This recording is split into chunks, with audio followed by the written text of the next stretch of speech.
जय माता दी मित्रों, आपके अपने YouTube चैनल भक्तिरस पर आपका स्वागत है। माता रानी आप सभी पर अपनी कृपा दृष्टि बनाए रखें। मित्रों, नवरात्रि के 8वें दिन माता के आदि शक्ति महागौरी स्वरूप की पूजा की जाती है। 8वें दिन की पूजा देवी के मूल भाव को दर्शाता है।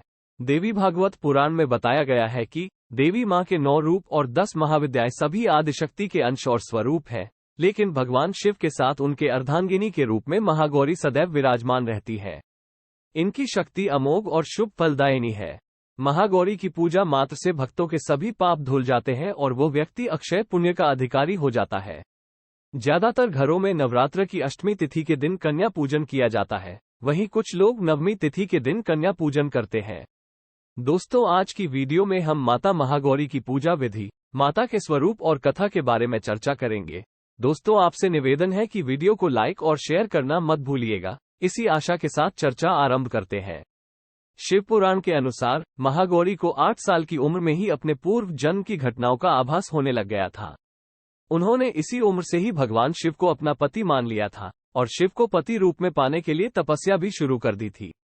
इसलिए अष्टमी तिथि को महागौरी के पूजन का विधान है। इस दिन दुर्गा सप्तशती के मध्यम चरित्र का पाठ करना विशेष फलदायी होता है।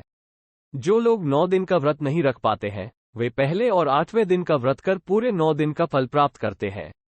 देवी भागवत पुराण के अनुसार महागौरी का वर्ण रूप से गौर अर्थात सफेद है और इनके वस्त्र व आभूषण भी सफेद रंग के ही हैं।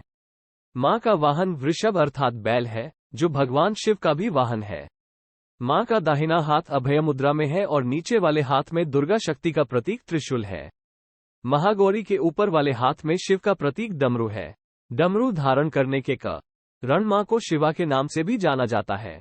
मां का नीचे वाला हाथ अपने भक्तों को अभय देता हुआ वर मुद्रा में है और मां शांत मुद्रा में दृष्टिगत है। मां महागौरी का ध्यान, स्मरण, पूजन, आराधना भक्तों के लिए सर्वविध कल्याणकारी है। हमें सदैव इनका ध्यान करना चाहिए। इनकी कृपा से अलौकिक सिद्धियों की प्राप्ति होती है।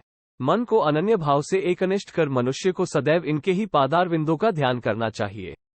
मां महागौरी भक्तों का कष्ट अवश्य ही दूर करती है। इसकी उपासना से अर्धजनों के असंभव कार्य भी संभव हो जाते हैं। अतः इसके चरणों की शरण पाने के लिए हमें सर्वविध प्रयत्न करना चाहिए। महागौरी के पूजन से सभी 9 देवियां प्रसन्न होती है। देवी महागौरी को गायन संगीत प्रिय है और यह सफेद वृषभ यानी बैल पर सवार है। इन दिन कन्या पूजन का भी विधान है। कुछ लोग नवमी के दिन भी कन्या पूजन करते हैं, लेकिन अष्टमी के दिन कन्या पूजना करना श्रेष्ठ रहता है।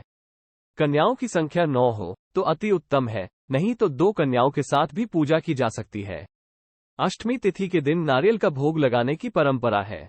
भोग लगाने के बाद नारियल प्रसाद रूप में बांट दें। वहीं जो भक्त कन्या पूजन करता है, वे हलवा, पूरी, सब्जी और काले चने का प्रसाद विशेष रूप से बनाया जाता है। मां की पूजा करते समय भक्तों को गुलाबी रंग के कपड़े पहनने चाहिए, क्योंकि गुलाबी रंग प्रेम का प्रतीक माना जाता है। देवी महागौरी की कथा इस प्रकार है। मां महागौरी ने देवी पार्वती रूप में भगवान शिव को पति रूप में पाने के लिए कठोर तपस्या की थी। एक बार भगवान भोलेनाथ पार्वती जी को देखकर कुछ कह देते हैं, जिससे देवी का मन आहत होता है और पार्वती जी तपस्या में लीन हो जाती हैं। इस प्रकार वर्षों तक कठोर तपस्या करने पर जब पार्वती नहीं आती तो पार्वती को खोजते हुए भगवान शिव उनके पास पहुंचते हैं। वहां पहुंचे तो वहां पार्वती को देखकर आश्चर्यचकित रह जाते हैं। पार्वती जी का रंग अत्यंत ओजपूर्ण होता है। उनकी छटा चांदनी के समान श्वेत और कुंद के फूल के समान धवल दिखाई पड़ता है। उनके वस्त्र और आभूषण से प्रसन्न होकर देवी उमा को गौर वर्ण का वरदान देते हैं। एक कथा के अनुसार भगवान शिव को पति रूप में पाने के लिए देवी ने कठोर तपस्या की थी, जिससे इनका शरीर काला पड़ जाता है। देवी की तपस्या से प्रसन्न होकर भगवान इन्हें स्वीकार करते हैं और शिव जी इनके शरीर को गंगा जल से धोते हैं। तब देवी विद्युत के समान अत्यंत कांतिमान गौर वर्ण की हो जाती है तथा तभी से इनका नाम गौरी पड़ा। महागौरी रूप में देवी करुणामयी, स्नेहमयी, शांत और मृदुल दिखती है। महागौरी जी से संबंधित एक अन्य कथा भी प्रचलित है, जिसके अनुसार एक सिंह काफी भूखा था। वो भोजन की तलाश में वहां पहुंचा जहां देवी उमा तपस्या कर रही होती है। देवी को देखकर सिंह की भूख बढ़ गई, परंतु वो देवी के तपस्या से उठने का इंतजार करते हुए वहीं बैठ गया। इस इंतजार में वो काफी कमजोर हो गया।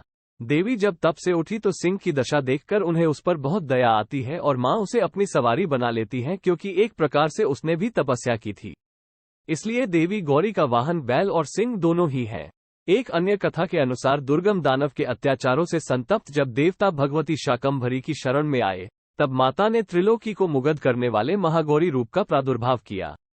यही माता महागौरी आसन लगाकर शिव लिक पर्वत के शिखर पर विराजमान हुई और शाकंभरी देवी के नाम से उक्त पर्वत पर उनका मंदिर बना हुआ है। यह वही स्थान है जहां देवी शाकंभरी ने महागौरी का रूप धारण किया था। दोस्तों, आज का वीडियो यहीं पर समाप्त होता है। अगर वीडियो अच्छा लगा हो तो वीडियो को लाइक और शेयर कर देना और इसी प्रकार की भक्ति कथाओं के लिए हमारे चैनल को सब्सक्राइब कर लेना। जय माता दी।